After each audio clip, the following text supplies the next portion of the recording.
We're going to talk some Broderick Jones and him most likely moving over to be our starting left tackle for 2025. And this one was a hot topic that hit the airlines, hit the headlines, whatever you want to call it, hit the rumor mill. Member of the Rooney family went on a podcast and said the lack of playoff success in these recent years is not all on Tomlin. It's also an organizational thing. So we'll dissect the comments he made about that as our second main topic of the day, and then obviously we'll hop in the comments, see what you guys are saying in the chat. I'll react to some of that. But first, let's start with Broderick Jones, because it's been an interesting little stint with him thus far in a Steeler uniform. Drafted him a couple years back to be our franchise left tackle. Moved up in the trade, in fact, to get Broderick Jones. In his rookie year, he doesn't end up starting for us, but midway through, we bench our starting right tackle. So instead of Broderick playing his natural position over at left, we have him in his rookie season, midway through the season, starting over on the right side. Finished as a season, I thought, pretty strong. Played pretty decent. And then second year, we still have our starting left tackle from the past few years here in Dan Moore. But we drafted Broderick Jones to eventually replace him. And he has shown experience in playing the right tackle spot. But then we also draft a right tackle in the draft in Troy Fautanu in the first round. So it's what exactly are we doing here? Is it a left tackle competition between Dan Moore and Broderick Jones? Is it a right tackle competition between Fautanu and Broderick Jones? Is Fautanu maybe going to play left for us, even though he's positioned way better to be playing right? I know he played left tackle in college, but from all the accounts after the draft, the Steelers were viewing him as their future at right tackle. But is he going to be doing that his rookie year, or do we want to go with Broderick at right tackle, have Fautanu sit in his rookie season, give that right tackle spot to Broderick because he's got the experience? Is it going to be an open? It's just been a whole weird ordeal with Broderick Jones and how the Steelers have handled this whole tackle spot over the last couple seasons. But we got Ray Fittipaldo from the Pittsburgh Post-Gazette talking about free agents coming up and who the Steelers should let walk and who the Steelers should re-sign. And obviously a part of that conversation is Dan Moore, because he's going to be an unrestricted free agent this season. The guy that I just mentioned a couple minutes ago, the dude that's been our starting left tackle for the last 4 years. And he has his verdict, or what he thinks is going to happen with Dan Moore Jr. Says he's been the starting left tackle for 4 seasons, but the Steelers want to move Broderick Jones to the left side and insert Fautanu on the right side, the right tackle. That makes Moore expendable. So decision for Dan Moore Jr., let him walk. How do we feel about that, though? After seeing, so fast forward, you know how I just laid out the whole scenario with Broderick Jones over these last couple seasons. We fast forward to what took place, and that is Fautanu gets hurt. So we have no other option but to start Broderick Jones back at the right tackle spot, the spot that he started in his rookie year. We have no other choice. That's the most common sense O-line configuration that we could come up with once we knew Fautanu was going to be out for the season. Dan Moore, left tackle. You've been starting there the last 3 seasons, going on 4th season. Broderick Jones, even though you were drafted to be the left tackle because we benched Chooks and weren't happy with that whole situation, we started you at right tackle for the second half of 2023. So we're going to have to put you at right tackle. It'd be stupid to have them switch spots and have them play opposite of what their NFL experience has been, at least for this season, right? It'd be stupid. And how did this season look? Broderick Jones took a big step back, I feel like. Didn't even play as good as what he did in his rookie year. And I mean, some could argue was just flat out right not good. It was flat out right bad. And that's concerning. And that's why I asked the question here after reading Fittipaldi's comments about Dan Moore Jr. and us letting him walk. That would mean Broderick Jones, you're getting a chance at left tackle. Fautanu, you're over on the right side. But we know left tackle, that's like the most important position on the offensive line. And like, there's going to be question marks about Broderick Jones going into next year. Some serious questions, given that he didn't play up to snuff over on the right side. A little bit easier position. How's he going to look left side? Quarterback's blind side, most important position on the offensive line. Bro, I think here's my stance. I don't think you could bring Dan Moore back. So what are your other options? I feel like this is what the Steelers have to do. You have to, it's like a young bird, right? At some point, you got to leave the nest and you got to try to fly. That's what it's like with Rodgers. At some point, we got to see what you could do at left tackle. At some point, we got to see if we made the right investment in you by drafting you in the top. What was it? It was definitely in the top 15. I think didn't we trade up from like 15 to 13 to get him? We got to see if that was the right investment. And this is the year to do it because Dan Moore is a free agent. And with how Dan Moore finished too, it's like, are we that eager to bring him back? Are we that excited to bring Dan Moore back to be the starting left tackle? Given that you're going to be paying him a decent contract, right? Or franchise tagging him, whatever it is. I would just rather go with Broderick Jones then, being on his rookie deal. Because if you look at the stats between the two, sorry, the chat's covering up the first part of this. It says, under Meyer's guidance, the bookend tackle duo of Dan Moore Jr. and Broderick Jones finished number 1 and 2 in NFL sacks allowed on the season. Only one other NFL team, the Titans, owners of the number 1 overall pick and the worst team in the league last year, were able to accomplish that. They had a bookend tackle pairing in the top 10 in sacks allowed during the regular season as well. But it's not only that Dan Moore and Broderick Jones were top 10, they were 1 and 2. And I forget who is 1 and who is 2. I think it was Dan Moore because he finished the season pretty poorly. He started off good. First half of the season, I was thinking it's going to be a legit conversation about us potentially re-signing Dan Moore because of how good he's playing at left tackle and how bad Broderick Jones is playing with the penalties and the inconsistent play. I think it might be too much of a risk to move off of Dan Moore and put Broderick Jones over at left tackle. Now, with how the season finished and Dan Moore, I think the stats. Do I have the stats written down here? I don't, but I think it was like over the last 10 games, Dan Moore, or the last half of the season, Dan Moore let up like 7 or 8 sacks in those games. And Broderick's misplays were more towards the beginning of the season where he wasn't as bad down the stretch, but we could clearly see some of the pressures that he was giving up. I think we're kind of stuck, man, unless we're going to draft another left tackle, but that feels like it would be stupid given that we've just in back-to-back drafts spent first-round picks on tackles. Like that would be really stupid to draft a third tackle in the first round. Also consider the fact, too, we need a playmaking wide receiver across from Pickens pretty bad. We could also use some D-line up. We could use another cornerback. There's a lot of other positions that I think we need to allocate our first and second round resources to than tackle. Again, given that we spent 2 first-round picks on 2 tackles the last 2 years. I think it's just that point. It's that breaking point in Broderick Jones' career. We got to see if he could be our franchise left tackle. And that's what we drafted him to be. So here's the other thing, too. Part of this is on Broderick because I am seeing some reports, and this was one of the things you kind of saw a little bit on tape with him at Georgia is like he can be lackadaisical at times with his fundamentals. And like some of the reports I'm seeing now is the Steelers want Broderick Jones going into year 3 to be more committed. It's like, yeah, that's something you definitely need from a guy you spent a first-round pick on that's playing such an important position. Because we've seen some of that with Broderick in preseason and in the regular season in the pros. Like you saw some of it at Georgia, but then you're just wondering, he's so athletic, he's so talented.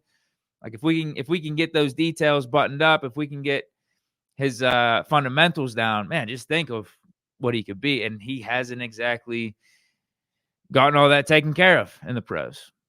So some of that's on him for sure. But I also think part of it's on the Steelers as well, because we got him in a way playing out of position. Now, Broderick Jones himself has said he doesn't care where he's playing as long as he's playing. He's going to do his thing at left tackle or right tackle, doesn't matter. But in college, he was left tackle. And that's what we drafted him to be. But his rookie year, out of necessity, kind of, with us benching Schutz, we had him starting over at right tackle. And then in his second year, a little bit out of necessity, we also had him starting over at right tackle too. But I even said at the time, we should stop messing around with this out of position stuff, because we saw what happened with Kevin Dotson. We were playing him over at left guard the whole time when he preferred right guard. End up trading him to the Rams. They put him back at right guard. He becomes an all-pro, Pro Bowl right guard.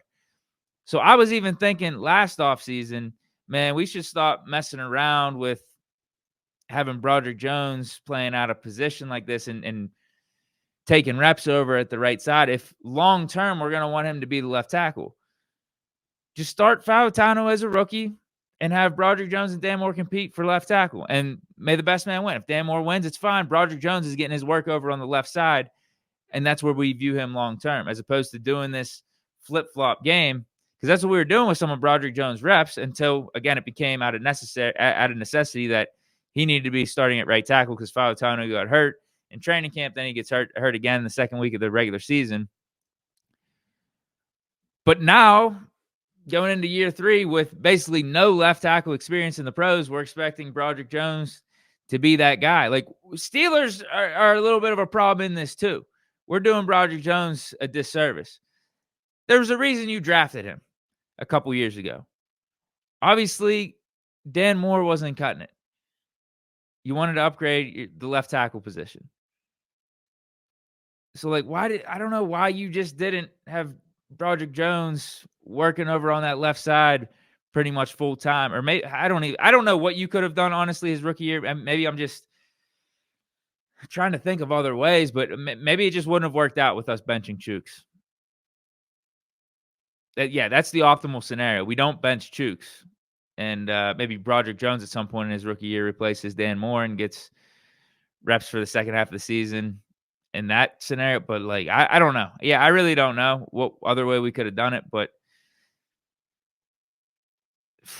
in a way, the Steelers aren't helping Broderick in his quest to be our franchise left tackle with playing him over on the right side.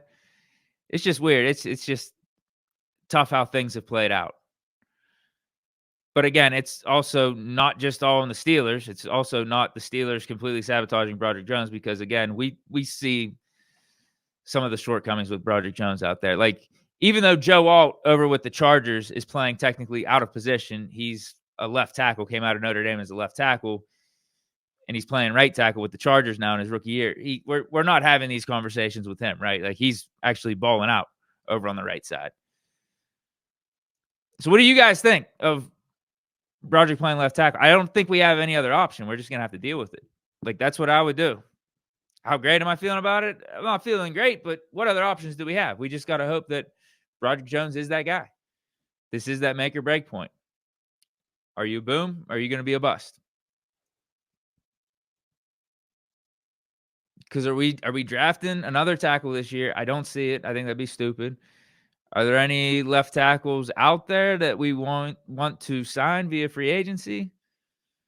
I haven't heard any names. Manny Meek says, got to give him a full season. Uncontested left tackle. If he sucks, move off of him from next year. Yeah. Yep. That's pretty much it. We're definitely throwing him into the fire. At left tackle. Most important position on the offensive line. Hasn't played a snap at left tackle. Maybe he did a couple times in preseason. I can't remember, but hasn't taken a serious snap at left tackle since he's been in the pros. But I don't see another way to do it. I think Fautano's your guy at right tackle. I think his play style fits better over there. And we got to see him in the one game that he did start week 2, kill it. Like, he was doing really good. And that's when we tried the whole, let's put Fautano out there for 2 series, then swap him for Broderick Jones. It was just major incompetence from a coaching standpoint. Fautano was awesome first 2 series, and then we decided, oh, let's put Broderick Jones in there. Even though we clearly said by putting Fautano as the start on the depth chart that Fautano is better than Broderick Jones. Let's just randomly put him out there for another series. Let's play this flip-flop game. And then Broderick Jones, I think it was 3 penalties in a row, sat him, killed our offensive possession on that series. And then, Fautano ended up being awesome for the rest of the game. But then he got hurt. He got hurt, and we had to sit him out rest of the season. Way says Jones at left tackle if Washington can be utilized more on the left side in every facet of the offense. Team up those two like in college. Not a bad decision. I feel like we should have done that a little bit more in helping Dan Moore against Hendrickson and Myles Garrett and some of those pretty good edge rushers down the stretch on that left side.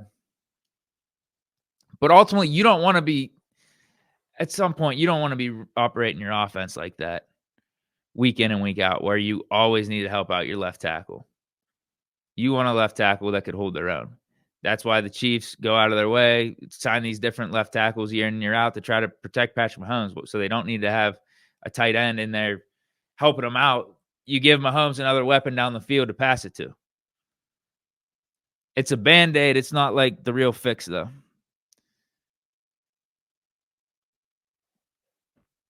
Manny Meek says, I'm with Uno Creations. We need a right guard this year so McCormick can go back to left guard.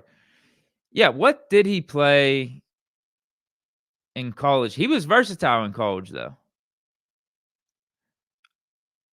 I'm not as stressed about McCormick because he's playing good at right guard. Whereas when Dotson was playing left guard, we were saying he's good. Like, he's giving us some decent minutes out there, but there's more to be desired. That's why we went out and signed Isaac Seumalo. Are we trying to replace McCormick at right guard? I don't think so. Like, he's doing good, and I haven't heard anything from him that he prefers one side or the other. Whereas Kevin Dotson said, I'm better at right guard. He actually did it on our podcast. I think it was one of Dotson's earliest interviews being a Steeler. We asked him, what side do you like playing? He's like, I'm a right guard. And Dotson's best year with the Steelers was his rookie year when we spot started him a couple times over at right guard. I think DeCastro got hurt or something, and Dotson was killing it.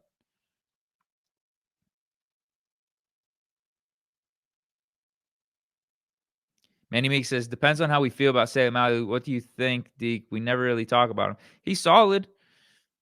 I think he's good for you for another year, and that's going to be him playing out his contract. I don't know if you necessarily bring him back after that. So I would be for bringing in another guard. Maybe you could draft a dude in the 3rd or 4th round. I'm trying to think of it. Maybe you hope Spencer Anderson develops enough. But yeah, there's going to need to be something that replaces him the following year. Maybe it is Mason McCormick, but it goes along with the theme that we're discussing on today's show, in that 2 years in for Mason McCormick, plays all of his snaps at right guard, then we're going to move him over to be the starting left guard in his 3rd year, just like we're potentially doing with Broderick Jones. It's like, man, we got to pick a position for some of these guys. It's not the end of the world, though. Like, versatility is something that you want on your offensive line. Don't get me wrong. Again, Joe Alt, left tackle for Notre Dame. They just draft the guy based off of his talent and who they think he could be, point blank period, whether it's left tackle or right tackle in the pros. And they have him over on the right side because they got a Slater over on the left, and it's working. Like, it's not the worst approach to just draft talent, whether it's tackle or guard, and think that they could be versatile enough to make it work either way, one way or another. But I think we're all in the same boat. I don't really see anyone out here bringing in other options for left tackle outside of Broderick Jones. It's what we got to do.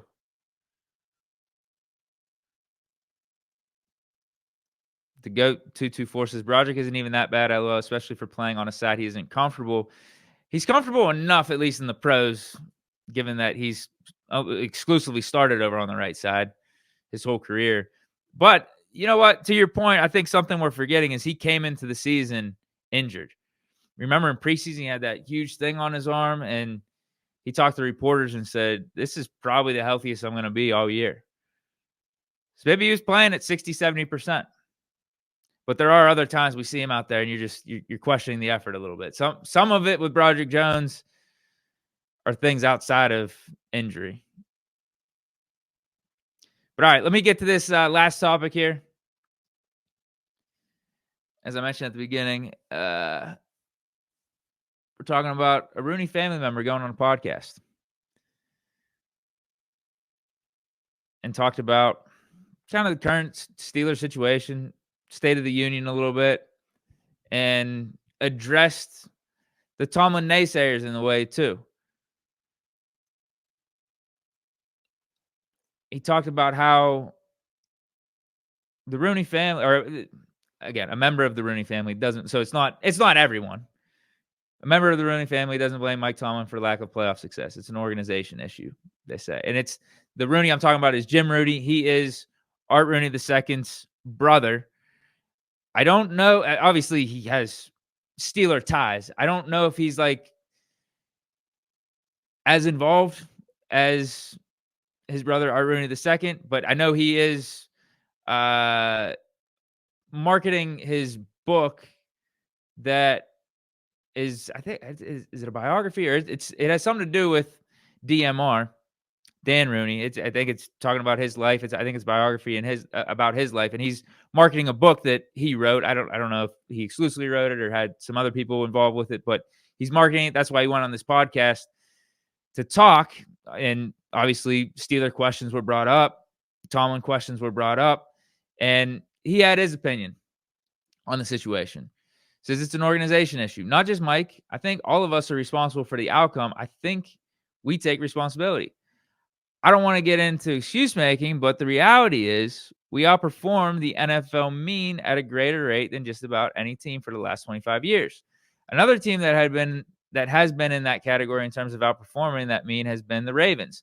There's no other team that has been as successful and has a division rival that has outperformed their mean.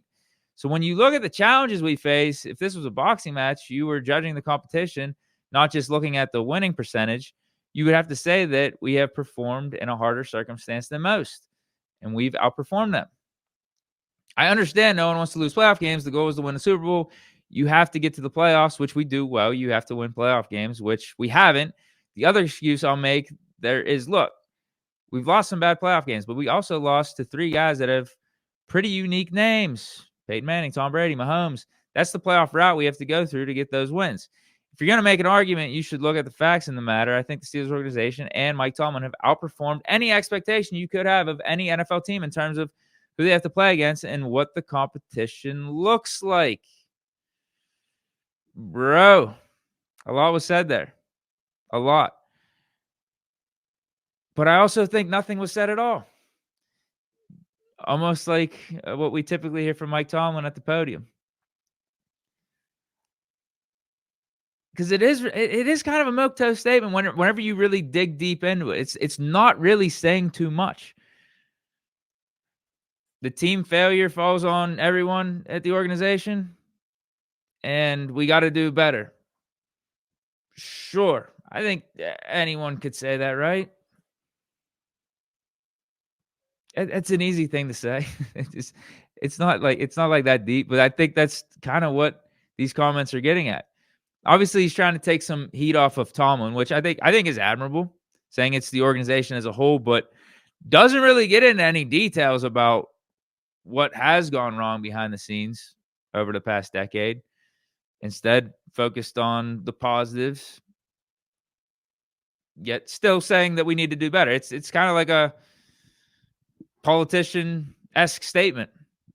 That's what politicians do, right? Man, the state of the country or the state of things right now aren't what they should be, aren't what they could be. But, we can do better, but still, like there are these silver linings. There are things that are going good. It all depends on who's in office, who's actually running things. So like if you are running things, you're going to say, look at all the good things that we're doing, right?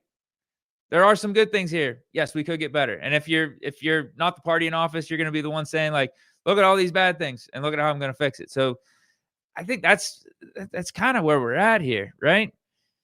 And the Rooneys are the ones running things, right? They are the ones in charge. So they're obviously going to point out the positives. Like, look at the good things that we're doing. Yes, we could get better. So it is what it is. I mean, I don't really expect Mr. Rooney's brother to be calling out people and putting the organization on blast on a podcast, right?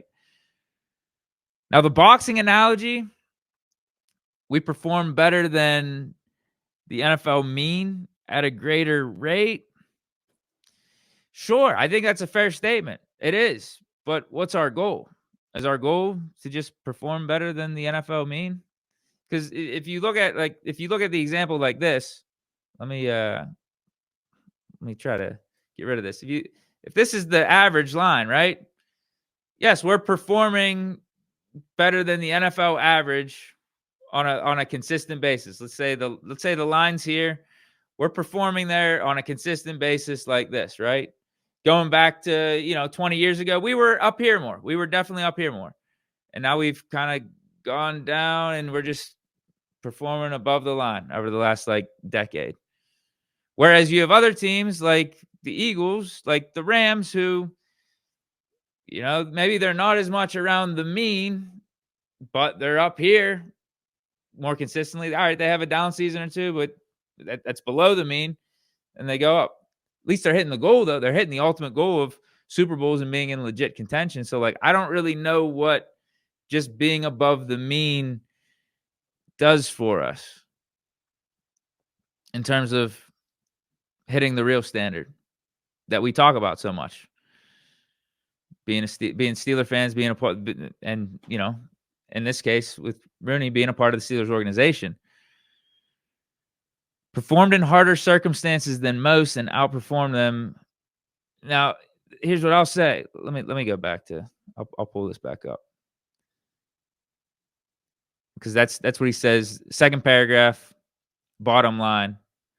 Performed in harder circumstances than most and outperformed them. But here's my question: is who created these harder circumstances? Performed in harder circumstances than most, outperformed them. Maybe with Duck Hodges and Mason Rudolph, that's a circumstance that wasn't planned for because Ben got knocked out for the season with that elbow surgery. Going 8-8 with Duck Hodges and Mason Rudolph, yeah, all right. We performed above the expectations there.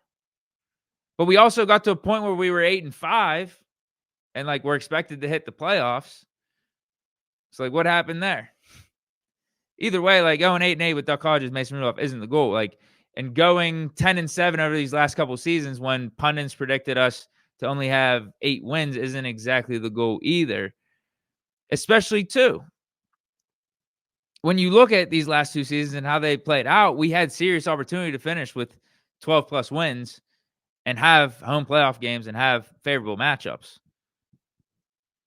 When we're sitting at 10-3, you have every opportunity in front of us to put your stamp on the season, put your foot down and say, yeah, we're going to win this division. We're going to get a home playoff game. Same thing back in 2023. Where we were sitting at 7-4 and we were going up against the easiest part of our schedule with the Cardinals, the Colts, the Patriots. Every chance to put our stamp on the division. Go, I don't know, probably 11-6, 12-5 at least. Every opportunity, but we didn't. And I guess you could say, yeah, those haven't been the best necessarily the best rosters, the best quarterback situations. But again, going back to my initial question to that line is who created these harder circumstances? We're the one drafting these players. We're the ones that have coaches in certain positions of power, like having a Matt Canada here. We're the ones that drafted Kenny, ultimately moved off Kenny, went with Russ, got Fields in here. And we got to a point in the season where every opportunity was ahead of us. We had everything in our control, in our power to close out the season in a better fashion. We didn't.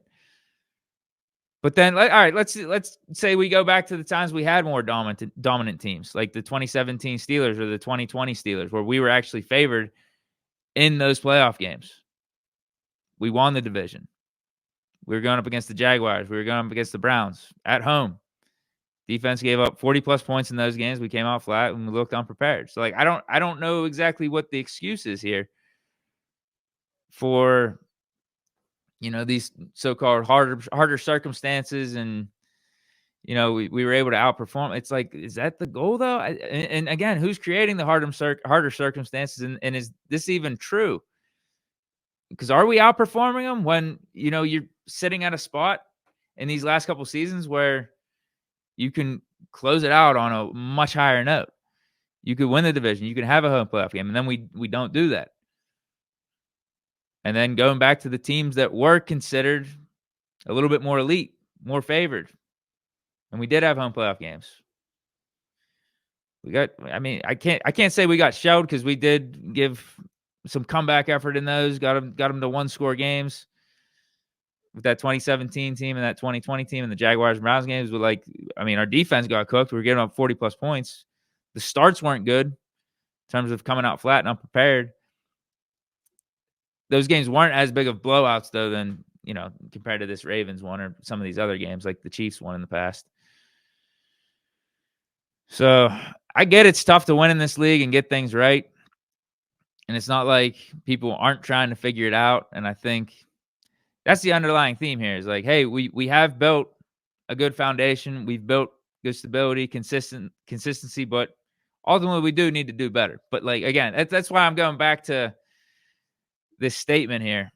And the crux of it is just it's not saying too much. It's not, because this is what we can all agree on. The Steelers, we're consistently above the mean, right? We are consistently above average. We have a high floor year in and year out, but we need to do better. We need to get over that hump. And how do we get over that hump? So far, it looks like the answer is sticking with what we got. Run it back with Tomlin. I don't know what changes on the coaching staff are going to happen. I don't know what quarterback we're going to be rolling with. What is going to be the change? That's the big question going forward. I feel like not much was said in that statement there, but what are the actions going to be? What is the change going to be? What is going to give? Because we've all laid it out there. The Steelers are going to hit that floor. We're going to be in the mix, 9-8, 10-7 at least. But are we satisfied with that? No, obviously. And Jim Rooney even said it himself here. Not satisfied with it. Okay, and I don't think fans are satisfied right now. So what's going to be different going forward? That's the big question. That is going to be the big question. But yeah, just wanted to react to that statement by Jim Rooney. Didn't put it all on Tomlin. I don't think is anyone putting it all on Tomlin?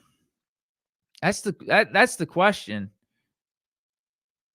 Even with me saying it's time to move off him, I'm not it's not all on him, right? Obviously, the players got to play better, but he's at the head of it.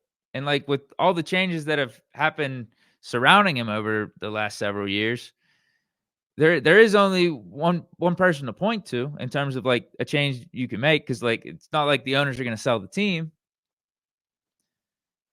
If he's the one overseeing all this, it's okay, something's off then with the philosophy, with the approach. Are we going to change everything under Tomlin then? Are we going to make some wide sweeping changes, bring back Tomlin and see how that works? Or is it maybe just easier and more simpler to get a new voice in here? I mean, Pickens dropping the ball against the Bengals, right? That's not on Tomlin, right? The players do got to play better, but sometimes things just get stale. There's no denying that Tomlin's a good coach. There's no denying that. But in terms of getting us over the hump, you do got a question of if he's the right man for it, if he is getting us going in the right direction with how these last 8 years have went. What do you guys think real quick before I get up out of here? Manny Meek says Colbert screwed us badly, but I also think Ben Zigo didn't want it to happen in 2018 when he didn't want to mentor Rudolph. Yeah, I do think Colbert. I've been on record saying this. Colbert could have given Ben in 2021 a much better roster. Instead, we had like the worst O line in the league, two weapons at receiver that are pretty much out of the league right now, and Claypool and Deontay Johnson. Like that was Ben's top two receivers in 2021. Claypool and Deontay Johnson, with the worst O line in the league, and then the defense was below average as well across the board. Worst rush defense in the league too. We're the equivalent to a good UFC fighter that gets good wins, but is a stepping stone for champions. Who would be that guy? I'm not too familiar with UFC. Oh, who's that one guy? Tell me if I'm wrong on this comparison. Cerrone, would that be a good comparison? Donald Cerrone? It felt like he never won a championship, but was always like in the mix facing guys that were in contention, but would always lose. Like whenever he had to face a real contender that was working his way up the ladder, he would lose. I just remember he had a fight against Conor McGregor, and that's how he was described in like the pre-fight preview and all that. All right, you're saying Justin Gaethje. You're saying that's a good one though. My Donald Cerrone comparison. Okay.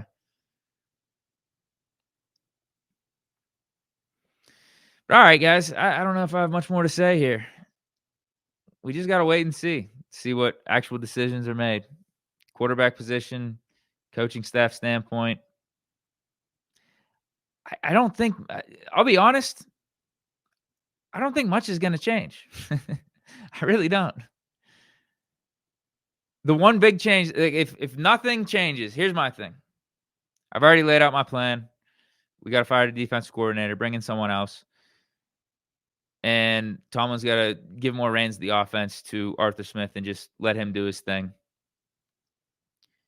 The one thing that does, like if none of the changes happen, the one that does need to happen is Fields. That's it. Fields being the quarterback. If for nothing else, I think that's the one saving grace. That's the one chance that we have. It's got to be Fields at quarterback. All right, I like this one. This is a good one. Manny Meeks. I'll make it a point next week. We'll talk about this. I don't know if it'll be the first stream. I don't know if it'll be on Tuesday, but either Tuesday, Wednesday, or Thursday, I'll talk about this. You say next stream, can you bring up our interest in drafting Milrow? Because I am seeing some of that buzz too. That's a good topic to talk about. But until next week, I'll be back Tuesday, Wednesday, Thursday, 6:00. I'm here. So stop through. We'll chop it up more about the Steelers, current status of the team. Maybe there's a coaching change. Maybe someone's getting fired. Maybe someone's getting hired. I doubt there's any contracts being signed, but we'll find out then. Stay chilling. Here we go, Steelers. Peace.